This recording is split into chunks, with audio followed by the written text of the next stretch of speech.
أعوذ بالله من الشيطان اللعين الرجيم. بسم الله الرحمن الرحيم. الحمد لله رب العالمين، الصلاة والسلام على أشرف الأنبياء والمرسلين وعلى آله الطيبين الطاهرين المعصومين الذين أذهب الله عنهم الرجس وطهرهم تطهيرا. أما بعد، قال الله تبارك وتعالى في القرآن الكريم: بسم الله الرحمن الرحيم وَلِكُلٍّ جَعَلْنَا مِنْكُمْ شِرْعَةً وَمِنْهَاجًا۔ عزیزان محترم، ہماری آپ کے ساتھ گفتگو فقہی احکام کے بارے میں آغاز ہوئی ہے اور اسی سلسلے کا یہ تیسرا درس ہے۔ ہم نے گزشتہ درس میں اور گزشتہ گفتگو میں آپ کی خدمت میں اجتہاد کے متعلق بیان کیا تھا۔ مقدمہ ہم نے اس طرح سے آغاز کیا تھا اس گفتگو کا کہ تمام دینی احکام کے مجموعے کو فقہ کہا جاتا ہے، جو انسان کے لیے خداوند متعال کی طرف سے شریعت مقدسہ مطہرہ میں بیان شدہ دستور العمل ہے کہ انسان کو اپنی روزمرہ زندگی میں کیا کرنا چاہیے۔ ان دستور العمل کے مجموعے کا نام فقہ ہے، اور پھر ہم نے آپ کی خدمت میں عرض کیا کہ دینی احکام پر عمل پیرا ہونے کے لیے ان دینی احکام کو پہچاننا نہایت ضروری ہے، اور یہ شناخت دو طرح پہ ہے۔ ہم نے عرض کیا کہ پہلی شناخت تفصیلی ہے، استدلالی ہے، اجتہادی ہے، یعنی انسان باقاعدہ خود دلیل کے ذریعے سے، برہان کے ذریعے سے یہ کشف کرتا ہے، یہ معلوم کرتا ہے کہ اس کا وظیفہ کیا ہے۔ دوسری جو شناخت بیان کی گئی ہے وہ اجمالی ہے، وہ شناخت غیر تفصیلی ہے، غیر استدلالی ہے، اور مختصر کہا جائے کہ وہ شناخت تقلیدی شناخت ہے۔ پھر جب ہم یہاں تک مسئلے کو لے آئے آپ کی خدمت میں، تو پھر ہم نے آپ کی خدمت میں اس مسئلے کو بھی بیان کیا کہ تمام افراد کے اوپر یہ اختیار رکھا گیا ہے کہ وہ تفصیلی معرفت حاصل کریں یا غیر تفصیلی معرفت حاصل کریں، وہ استدلالی معرفت حاصل کریں یا غیر استدلالی معرفت حاصل کریں، وہ اجتہادی معرفت حاصل کریں یا وہ تقلیدی معرفت حاصل کریں۔ یہ میری اور آپ کی ذمہ داری ہے کہ ہم اپنے راستے کا انتخاب خود کریں، کیسا راستہ ہمیں چاہیے۔ اگر ہم استدلالی راستہ اختیار کرنا چاہتے ہیں تو ہمیں بلوغ کے زمانے سے ہی آ جانا چاہیے، باقاعدہ مدارس دینیا میں باقاعدہ آہستہ آہستہ پڑھنا چاہیے۔ پڑھتے پڑھتے پڑھتے پڑھتے ایک مرحلہ ایسا آئے گا 40 سال کا، 50 سال کا، کہ جب ہم اس استدلالی معرفت کے مرحلے پر پہنچ جائیں گے۔ اس مرحلے تک پہنچنے سے پہلے ہمیں کسی ایسے شخص کی تقلید کرنی ہوگی جو باقاعدہ ان استدلالی مراحل کو طے کر چکا ہے۔ پھر یہ بھی ہم آپ کی خدمت میں عرض کر چکے کہ اجتہاد لغت میں کوشش کرنے کو کہتے ہیں، اور فقہی اصطلاح میں شرعی مسائل کو ان کے متعلقہ منابع سے استخراج کرنے کا نام اجتہاد ہے۔ ہم نے آپ کی خدمت میں عرض کیا کہ مجتہد بننے کے لیے انسان کون کون سے علوم کو باقاعدہ پڑھتا ہے، تو سب سے پہلے ہم نے عرض کیا کہ باقاعدہ ادبیات عرب کو پڑھا جاتا ہے، اور عرض کیا کہ ادبیات عرب ظاہراً تو یہی 3-4 علوم جو ہمیں بتائے جاتے ہیں کہ صرف ہے، نحو ہے، یا پھر لغت ہے، یہ چند علوم ہمیں بتائے جاتے ہیں، لیکن در واقع ادبیات عرب پر مشتمل علوم جو ہے وہ ان کی تعداد 14 ہے کہ جنہیں باقاعدہ مجتہد کے لیے ضروری ہے کہ وہ انہیں اچھی طرح سے پڑھے، اور جن میں زیادہ مہارت کی ضرورت ہے وہ یہی صرف و نحو و معانی بیان و بدیع و اس کے علاوہ لغت ہے۔ ان علوم میں جب مجتہد مہارت حاصل کر لیتا ہے تو اب اس کا اگلا کام یہ ہے کہ وہ مرحلے اگلے سٹیپ میں داخل ہو، علم المنطق کو پڑھے، علم اصول فقہ کو پڑھے، باقاعدہ علم رجال کو پڑھے، علم درایا کو پڑھے، علم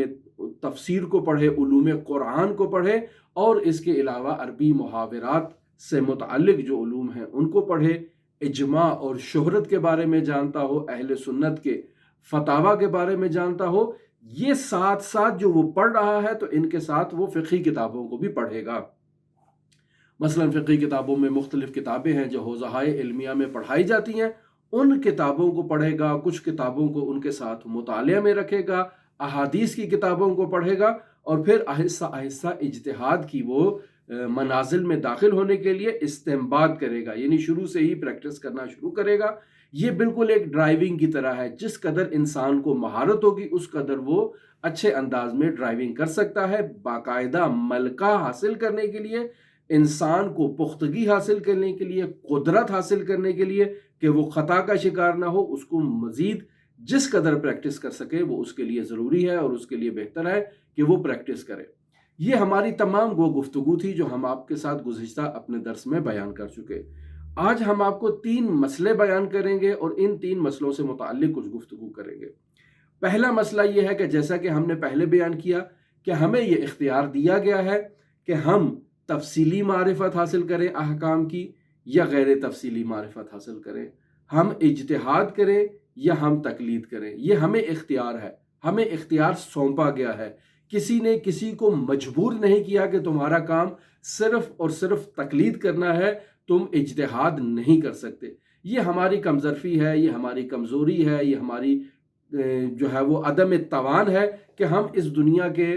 جو مشاغل ہیں، اس دنیا کی جو مصروفیات ہیں، ان کے باعث ہم باقاعدہ طور پر خود اجتہاد کی اس فیلڈ میں داخل نہیں ہو سکتے۔ یہ ہماری طرف سے کمزوری ہے، کسی نے کسی کو مجبور نہیں کیا ہے۔ لیکن وہ افراد جو اس بات کو درک کر رہے ہیں کہ ہم اپنی ساری زندگی علوم آل محمد کو حاصل کرنے میں نہیں گزار سکتے، تو پھر ان کو چاہیے کہ وہ واجد شرائط افراد کی طرف رجوع کریں، جن کی طرف میں کل اشارہ کروں گا اپنے اگلے درس میں۔ ان افراد میں سے کسی ایک بالیاقت اور باصلاحیت شخص کا انتخاب کریں اور اس سے اپنے دینی احکام کو اور فقہی احکام کو اخذ کریں۔ یہ مسئلہ ہے۔ تو یہاں پر آج پہلا مسئلہ آپ کی خدمت میں بیان کر رہے ہیں کہ اجتہاد کرنا واجب کفائی ہے، یعنی معاشرے کے افراد میں سے افراد دیکھ رہے ہیں کہ معاشرے کو اجتہاد کی ضرورت ہے، لیکن ابھی ہمارے پاس اس معاشرے کے اندر کوئی شخص مجتہد نہیں ہے۔ تو یہاں معاشرے کے افراد کی ذمہ داری بنتی ہے کہ وہ اپنے اس معاشرے سے کٹ آف ہوں، معاشرے سے باہر نکلیں اور جا کر باقاعدہ اجتہاد کی تعلیم حاصل کریں۔ اتنے افراد گھر سے باہر نکلیں اجتہاد کے لیے کہ باقی سے یہ وظیفہ ساقط ہو جائے۔ تو پس اجتہاد کرنا واجب کفائی ہے۔ واجب کفائی کس کو کہتے ہیں؟ واجب کفائی اس کو کہتے ہیں کہ جہاں ایک تعداد اس واجب کو انجام دے رہی ہے تو باقی افراد سے وہ واجب ساقط ہو جاتا ہے۔ لیکن اگر کوئی بھی اس کو انجام نہ دے رہا ہو تو سب کے اوپر واجب ہے کہ وہ اس اجتہاد کے لیے گھر سے نکلیں۔ لہٰذا کچھ افراد کا نکلنا ضروری ہے، واجب کفائی کی حد تک ہی صحیح ضروری ہے، وہ اپنے گھروں سے باہر نکلیں اور اجتہاد کریں۔ لیکن اگر کوئی نہیں نکل رہا تو سب کی گردنوں پر یہ واجب اسی طرح سے برقرار رہے گا، عین اسی طرح سے جیسے آپ دیکھتے ہیں کہ ایک مسلمان کی میت کو دفن کرنا واجب کفائی ہے، اس کے اوپر نماز پڑھنا واجب کفائی ہے۔ یعنی پورے معاشرے کی یہ ذمہ داری ہے کہ جب ان کے ہاں کوئی شخص مر جاتا ہے تو وہ اس کے غسل، کفن، دفن کے انتظامات کو مکمل کریں۔ اگر کوئی بھی نہیں کر رہا تو سب کے اوپر واجب ہے، اور اگر ایک آدمی، 2 آدمی، 4 آدمی، 5 آدمی اس ذمہ داری کو انجام دے رہے ہیں تو یہ باقی افراد کے اوپر سے ساقط ہو جاتا ہے۔ اجتہاد بھی اسی طرح سے واجب کفائی ہے۔ دوسرا مسئلہ جس کی طرف ہم اشارہ کریں گے وہ یہ ہے کہ جس شخص میں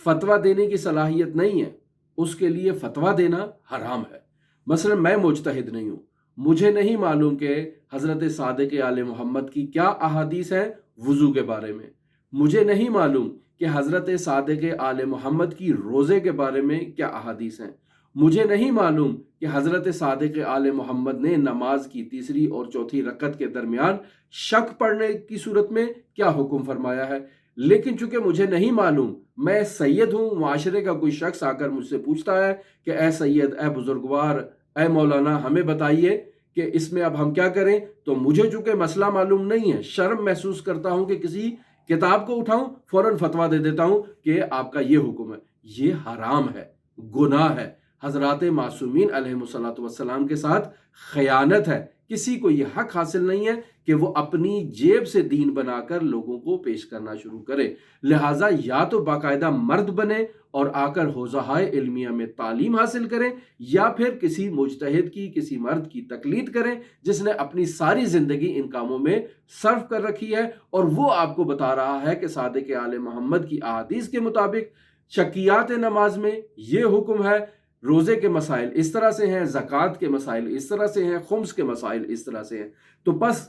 جس شخص کو علم نہیں ہے، جس شخص کے پاس صلاحیت نہیں ہے، توانائی نہیں ہے، اسے اجتہاد کرنے کی صلاحیت نہ ہونے کے باعث، صلاحیت نہیں ہے، اجتہاد کا ملکہ نہیں ہے، فتویٰ نہیں دے سکتا، فتویٰ دینا ایسے شخص کے لیے حرام ہے۔ تیسرا مسئلہ جسے آپ کی خدمت میں پیش کرنا چاہوں گا وہ یہ ہے کہ اجتہاد مردوں کے ساتھ مخصوص نہیں ہے۔ ہم نے ہرگز کہیں بھی یہ کسی بھی کتاب میں نہیں پڑھا کہ صرف اور صرف مرد ہی مجتہد بننے کے لیے اور اجتہاد کرنے کے لیے اپنے گھروں سے باہر نکلیں گے، ایسا ہرگز نہیں ہے۔ خواتین بھی اس کام کے لیے باہر نکل سکتی ہیں، اجتہاد کر سکتی ہیں، جدوجہد کر سکتی ہیں، کوشش کر سکتی ہیں۔ ان تمام علوم کو جو بیان کیے گئے ہیں انہیں باقاعدہ پڑھنے کے لیے مدارس دینیہ میں، مدارس علمیہ میں آ سکتی ہیں، کوشش کر سکتی ہیں، جستجو کر سکتی ہیں، استدلال کر سکتی ہیں اور اجتہاد کے مرتبے پر فائز ہو سکتی ہیں۔ یہ صرف مردوں کے ساتھ مخصوص نہیں ہے کہ وہ مجتہد بنیں۔ اب جب وہ مجتہد بن گئے ہیں تو آیا ان خواتین کی تقلید ہو سکتی ہے یا ان کی تقلید نہیں ہو سکتی؟ یہ ہم آگے جا کر اس سے متعلقہ مسائل جب تقلید کے بیان کریں گے تو وہاں اس مسئلے کو آپ کی خدمت میں بیان کریں گے۔ اب ہم نے آپ کی خدمت میں یہ بیان کر دیا کہ اجتہاد کسے کہتے ہیں، لغت میں اجتہاد کسے کہتے ہیں، اصطلاح میں اجتہاد کسے کہتے ہیں۔ ہم آپ کی خدمت میں یہاں پر یہ بھی عرض کر چکے ہیں کہ مجتہد بننے کے لیے انسان کون کون سے علوم سیکھتا ہے۔ پھر اجتہاد سے متعلق 3 مسائل بھی ہم نے آپ کی خدمت میں بیان کر دیے کہ اجتہاد واجب کفائی ہے، جو شخص مجتہد نہیں ہے اس کے لیے فتویٰ دینا حرام ہے، اور پھر بیان کر دیا کہ اجتہاد مردوں کے ساتھ مخصوص نہیں ہے، خواتین بھی اجتہاد کے لیے اپنے گھروں سے باہر نکل سکتی ہیں۔ اب یہاں پر سوال یہ پیدا ہوتا ہے کہ فقہی منابع کون سے ہیں کہ جن کو دیکھ کر ہم نے باقاعدہ سے فتویٰ دینا ہے، جن کا مطالعہ فتویٰ دینے کے لیے ضروری ہے۔ یہ تمام علوم حاصل کرنے کے بعد، یعنی وہ تمام علوم جو ہم آپ کی خدمت میں بیان کر چکے ہیں، ایک شخص نے وہ سب پڑھ لی ہیں لیکن اب وہ فتویٰ دینا چاہتا ہے تو اب کن علوم کا سہارا لے گا؟ تو سب سے پہلی چیز اللہ کی کتاب ہے، قرآن مجید۔ دوسری چیز سنت ہے، یعنی قول، فعل اور تقریر معصوم علیہ الصلوۃ والسلام، اس کے مجموعے کو سنت کہا جاتا ہے۔ قرآن اور سنت، ان دو سے اجتہاد کے پہلے 2 بنیادی منابع قرآن و سنت ہے۔ تیسرا منبع اجتہاد کے لیے جو بیان کیا جا رہا ہے وہ انسان کی عقل ہے، یعنی انسان اپنی عقل کا سہارا لے کر انہی منابع سے استخراج کر سکتا ہے مطالب کو۔ اور چوتھا مورد جو ہم آپ کی خدمت میں بیان کریں گے وہ ہے اجماع، یعنی شرعی نقطہ نظر سے کسی بھی مسئلے کے اوپر فقہا کا اتفاق اجماع کہلاتا ہے، اور یہ اجماع بھی اجتہاد کے اندر نہایت حائز اہمیت ہے۔ ہم انہی مسائل کے متعلق آپ کی خدمت میں کچھ وضاحت پیش کریں گے۔ سب سے پہلے ہم آ جاتے ہیں قرآن مجید کے اوپر۔ رسول خدا صلی اللہ علیہ وآلہ وسلم پر جو وحی الہی ہوئی، اس وحی الہی کو جو مکتوب کیا گیا اور ایک مجموعے کی شکل میں ترتیب دیا گیا، ایک کتاب کی شکل میں ترتیب دیا گیا، اس کتاب مقدس کا نام قرآن مجید ہے، جو باقاعدہ مارکیٹ میں 2 جلدوں کے درمیان باقاعدہ کتاب مل جاتی ہے۔ اسی کتاب کو قرآن مجید کہتے ہیں۔ اجتہاد کا بنیادی منبع جو ہے وہ یہی اللہ کی کتاب ہے جو رسول خدا صلی اللہ علیہ وآلہ وسلم پر وحی کی صورت میں نازل ہوئی ہے۔ اب یہاں پر یہ سوال پیدا ہوتا ہے کہ کیا یہ کتاب تحریف سے پاک ہے؟ جی ہاں، اس کتاب میں کسی قسم کی کمی نہیں ہوئی ہے اور کسی قسم کا مطلب اضافی نہیں ہوا ہے۔ یہ فقہ شیعہ کے مسلمات میں سے ہے کہ قرآن مجید تحریف سے پاک ہے، اس میں کسی قسم کی کوئی تعریف موجود نہیں ہے، نہ تو کمی کی صورت میں کوئی تحریف ہے، نہ ہی اضافے کی صورت میں کوئی تحریف اس کے اندر ہوئی ہے۔ یہ شیعوں کے اوپر ایک تہمت لگائی جاتی ہے کہ شیعیان حیدر کرار تحریف قرآن کے قائل ہیں، ہرگز تحریف قرآن کے قائل نہیں ہے۔ یہی کتاب جو کسی سنی پبلشر نے اس کو اگر پرنٹ کیا ہے، ہم اسی کو اٹھا کر اسی پہ بھی اجتہاد کر سکتے ہیں، ضروری نہیں کہ کسی شیعہ پبلشر نے اس قرآن مجید کو چاپ کیا ہو۔ تو بس ہمارے پاس جو عثمان طٰہٰ کا قرآن مجید ہے، جو معروف انٹرنیشنل خط ہے، اس خط کے مطابق لکھا ہوا قرآن مجید بھی حجت ہے، ہم اسی کے مطابق بھی اجتہاد کر سکتے ہیں، باقاعدہ ریفرنس دیتے وقت اسی کا حوالہ دے سکتے ہیں کہ عثمان طٰہٰ کے فلاں صفحہ پہ فلاں آیت میں فلاں سورہ میں اس طرح سے آیت ہے اور اس کے مطابق یہ حکم ہے۔ تو اجتہاد کا پہلا منبع جو ہے وہ خود قرآن مجید ہے، اور اس میں کسی قسم کا کوئی شک نہیں کہ یہ تحریف سے پاک و منزہ کتاب ہے۔ اجتہاد کا دوسرا منبع جو ہے وہ سنت ہے، یعنی حضرات ائمہ معصومین علیہم الصلوۃ والسلام کا کلام، آپ کی گفتگو اور آپ کا دستور العمل جو ہمیں درست کردار کی تعلیم دے رہا ہے، یہ جو دستور العمل کا مجموعہ ہے یہ ہے سنت پیغمبر اور سنت حضرات ائمہ معصومین۔ یہ سنت فقہی احکام کے استنباط کے لیے ایک اہم منبع کی حیثیت رکھتی ہے قرآن مجید کے ساتھ، یعنی انی طارق فیکم الثقلین کتاب اللہ و اطرتی اہل بیتی، تو جہاں کتاب خدا استنباط کے لیے، استخراج احکام کے لیے ایک بنیادی منبع کی حیثیت رکھتی ہے، اسی کے ساتھ ساتھ باقاعدہ طور پر سنت جو ہے، اور سنت میں آپ کی خدمت میں عرض کر چکا ہوں، سنت ہماری رسول خدا صلی اللہ علیہ وآلہ وسلم اور باقی معصومین علیہم الصلوۃ والسلام کے، جن کا ٹوٹل مجموعہ 14 معصومین کی صورت میں ہمارے ہاں بیان کیا جاتا ہے، تو یہ 14 معصومین علیہم الصلوۃ والسلام کی گفتگو، آپ کا دستور العمل جو ہمیں باقاعدہ تربیت دینے کے لیے بیان کیا گیا ہے، یہ استنباط احکام فقہیہ شرعیہ کے لیے ایک بنیادی منبع کی حیثیت رکھتا ہے، لہٰذا اس کی طرف بھی رجوع کیا جائے گا۔ اب ہم اسی مسئلے کو تھوڑا کھول کر بیان کرتے ہیں کہ ہم نے اپنی گفتگو میں بیان کیا قول معصوم، فعل معصوم، تقریر معصوم، یہ تینوں اجتہاد کے لیے باقاعدہ طور پر منبع کی حیثیت رکھتے ہیں اور ایک ماخذ کی حیثیت رکھتے ہیں۔ سب سے پہلے آ جاتے ہیں قول معصوم کے اوپر کہ قول معصوم کس کو کہتے ہیں؟ حضرات ائمہ معصومین علیہم الصلوۃ والسلام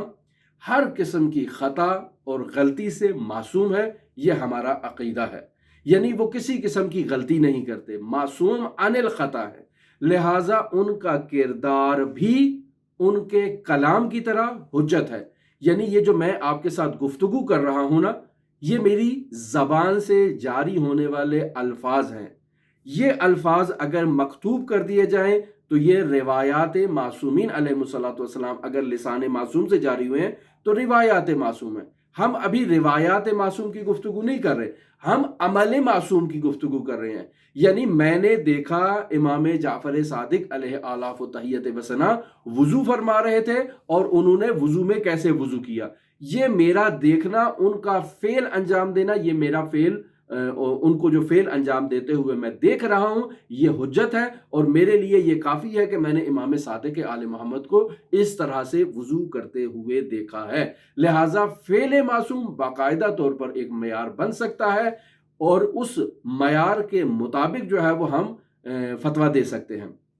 لہٰذا اس فعل معصوم کو تاریخی کتابوں میں تلاش کیا جا سکتا ہے، روائی کتابوں میں تلاش کیا جا سکتا ہے، سیرت کی کتابوں میں تلاش کیا جا سکتا ہے، اور ان کتابوں میں تلاش کرنا فقیہ کا کام ہے، یعنی فقیہ کی یہ ذمہ داری ہے کہ وہ ان کتابوں کو دقیق اور اچھے انداز میں مطالعہ کرے اور ان سے وہ منابع اور موارد کو استخراج کرے کہ جہاں فعل معصوم باقاعدہ طور پر ہمارے سامنے بن کر آئے، اور اس سے ہم دیکھیں کہ ہم یہاں سے کون سا فقہی حکم استخراج کر سکتے ہیں۔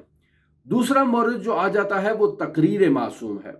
تقریر معصوم کسے کہتے ہیں؟ تقریر معصوم آپ نے سنا ہوگا کہ ہمارے ہاں فروعات دین میں یہ مسئلہ بیان کیا جاتا ہے کہ ہمارے پاس 10 فروعات دین ہیں، جن میں سے امر بالمعروف اور نہی عن المنکر 9ویں اور 10ویں مقام پر جا کر اسے رکھا جاتا ہے۔ تو ہم کہتے ہیں نہی عن المنکر یعنی برائی سے روکنا، نارمل حالات زندگی چل رہے ہیں، تقیہ کا عالم نہیں ہے، ایک شخص اٹھتا ہے اور جا کر حضرت صادق آل محمد کے سامنے ایک فعل کو انجام دیتا ہے، کوئی کام کرتا ہے، اور امام صادق آل محمد اسے وہ کام کرتا ہوا دیکھ رہے ہیں۔ اب یہاں حضرت صادق آل محمد چونکہ تقیہ کے عالم میں بھی نہیں ہے، ان کی یہ ذمہ داری ہے کہ اس شخص کو بتائیں کہ بیٹا تم یہ کام درست نہیں کر رہے ہو، اس کام کو انجام دینے کا طریقہ کار یہ ہے۔ یہاں پر یہ اصلاح کرنا حضرت امام صادق آل محمد کی ذمہ داری ہے۔ یہ شخص حضرت صادق آل محمد کے سامنے کسی فعل کو انجام دیتا ہے، حضرت مشاہدہ کرتے ہیں، تقیہ کے عالم میں بھی نہیں ہے اور سکوت اختیار کرتے ہیں، تو آپ کا سکوت اس بات کی دلیل ہے کہ اس نے یہ جو فعل انجام دیا ہے یہ فعل درست ہے۔ اسے کہتے ہیں تقریر معصوم، یعنی معصوم علیہ السلام نے زبان کو، لبہائے مبارک کو جنبش نہیں دی ہے، لبہائے مبارک کو ہلائے بغیر کسی کے فعل کے اوپر باقاعدہ مہر ثبت کر دی ہے کہ اس کا یہ فعل درست ہے اور وہ ہمارے لیے حجت ہے۔ ہم اسے منابع استنباط میں باقاعدہ روایی کتابوں میں تلاش کر کے اسے باقاعدہ اس کو استنباط کا ایک منبع قرار دے سکتے ہیں اور کہہ سکتے ہیں کہ فلاں فلاں مقامات پر تقیہ کا عالم نہیں تھا، افراد نے یہ فعل انجام دیا، معصوم مشاہدہ کر رہے تھے، انہوں نے تذکر نہیں دیا، یہ اس بات کی دلیل ہے کہ اس کا یہ فعل درست ہے۔ بس قول معصوم تو واضح ہے، ظاہر ہے وہ جو چیز حضرات معصومین علیہ السلام کے لبہائے مبارک سے، ان کے لبہا کی جنبش سے جو الفاظ جاری ہوئے ہیں اور وہ مختلف سلسلہ سند سے منتقل ہوتے ہوئے ہم تک پہنچے ہیں، وہ الفاظ ہمارے لیے حجت ہیں۔ اور پھر ہم نے آپ کی خدمت میں فعل معصوم بھی بیان کر دیا اور تقریر معصوم بھی بیان کر دیا۔ پس اللہ کی کتاب اور سنت یہ دو استنباط احکام شرعی کے دو بنیادی منابع کی حیثیت رکھتے ہیں، اور پھر سنت میں 14 معصومین علیہ السلام کا قول، فعل جو وہ خود انجام دے، اور تقریر یعنی جس کے اوپر وہ نہی عن المنکر کے مقام پر ہوں اور وہاں تقیہ کا عالم بھی نہ ہو اور اس کے عمل پر خاموشی سے مہر تائید ثبت کر دیں، وہ بھی ہمارے لیے حجت ہے۔ یہ قول، فعل اور تقریر ہم اپنے منابع روائی میں، کتب تاریخی میں باقاعدہ ان کو تلاش کریں گے اور ان کے مطابق باقاعدہ یہ فتویٰ دینا کس کا کام ہے؟ مجتہد کا کام ہے۔ پھر آگے ہم آپ کی خدمت میں منابع احکام بیان کر رہے تھے کہ قرآن ہے، سنت ہے۔ قرآن و سنت کے ساتھ ہم نے دو چیزیں بیان کی، ایک ہے عقل اور ایک ہے اجماع۔ اس کے بارے میں ہم آپ کی خدمت میں بیان کرتے ہیں کہ یہ کیا چیزیں ہیں۔ یہاں پر ہم آپ کی خدمت میں کہیں گے کہ اگر کسی بھی مسئلے میں ہمارے پاس قرآن مجید سے دلیل موجود نہیں ہے،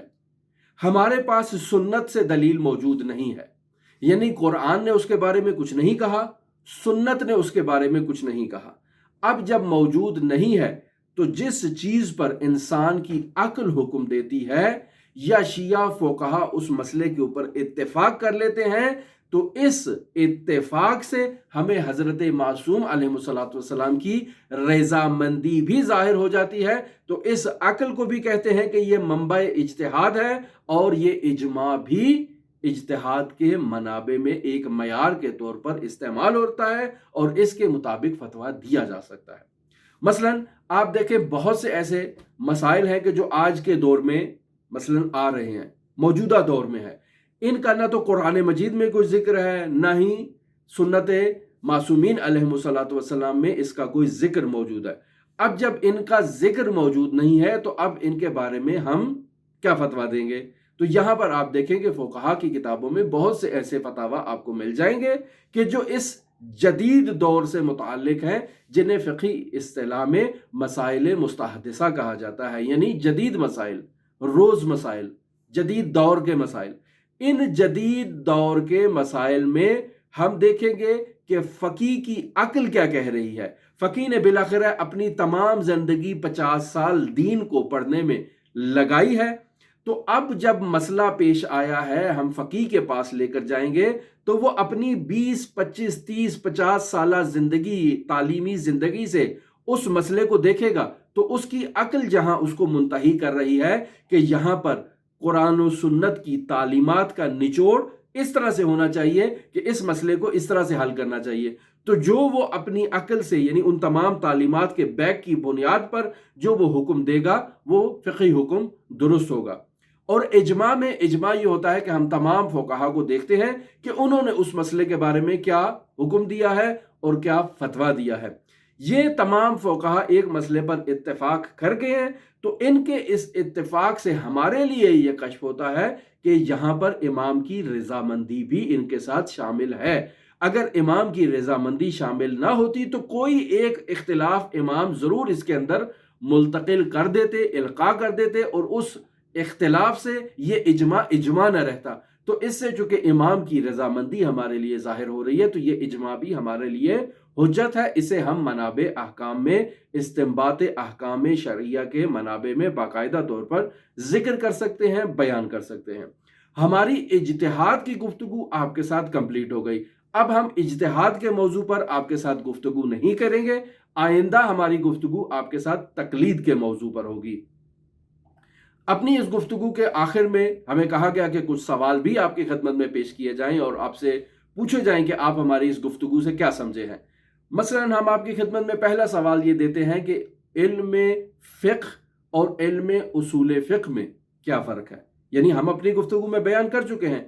فقہ کسے کہتے ہیں اور اصول فقہ کا علم کیا ہے۔ یہ اگر آپ ہماری گفتگو کو سن کے اس کا جواب دے سکیں تو یہ ایک بہت اچھی پریکٹس ہے آپ کے لیے اس بات کو سمجھنے میں۔ دوسرا سوال ہم آپ کے لیے پیش کرتے ہیں کہ علم رجال اور علم درایت میں کیا فرق ہے؟ کیا آپ اس کو ہماری گفتگو سے سمجھ پائے ہیں؟